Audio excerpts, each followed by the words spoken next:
The most obvious way to avoid crunching on your project is to just not overwork yourself. It's easy enough to say, but there's another hidden trap that creative people fall into all the time with their long-term projects that leads to them crunching. I realized this trap when working on my game Forklift Flower Pot. You see, this is week 3 of 12 in a devlog series where I'm polishing my game's demo and getting it ready to publish on Steam. This week, I set out to make a puzzle dungeon in my game, and what I ended up walking away with was a fresh idea to keep myself motivated and working on my project without crunching. Armed with a strange plant and clues from around the map, players are tasked with completing a puzzle dungeon. You see, in Forklift Flower Pot, you can change between 3 weird seasons to solve puzzles. In the windy season, the plant stores energy when exposed to windy gusts, and in the wet season, a charged plant will let off a foul stench, attracting pollinators. I'm not going to spoil the rest. Wishlisted on Steam and get Forklift Flower Pot certified. Well done! The milestone goal was to create another set of puzzles with this plant in the dungeon. But this week, I had a lot of other stuff going in my life, which led me to that interesting discovery.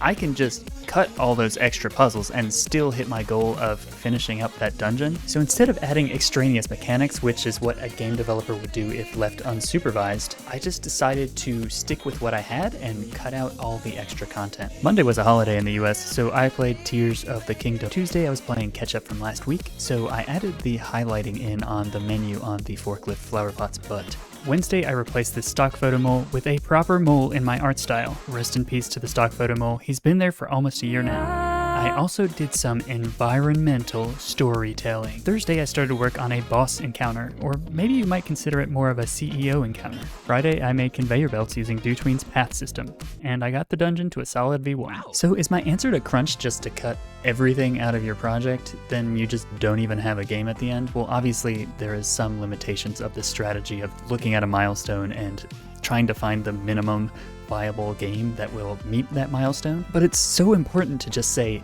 this is good enough and move on. If I have time later, I can go back and add more puzzles to this dungeon.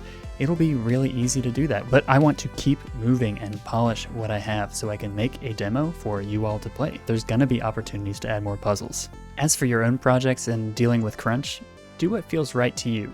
I spoke in my last video about maintaining momentum on an indie project, and I still stand by that. Lowering your expectations of what you're trying to do helps you accomplish that milestone. People talk all the time about having a healthy work-life balance, but I don't think people talk enough about the importance of keeping your scope in check and what that does to your ability to step away from the work. So yeah, to summarize, my solution to avoid crunching to hit a milestone is to hit the minimum viable thing for that milestone first, and then if you have time, you can kind of add a little bit more polish. Next week, I'm gonna get a draft of my demo ready for the Tiny Teams Festival, and the video of it should be like right here in front of my face if you see that. I wonder if I got it done in time. We'll see if I submit it to Tiny Teams.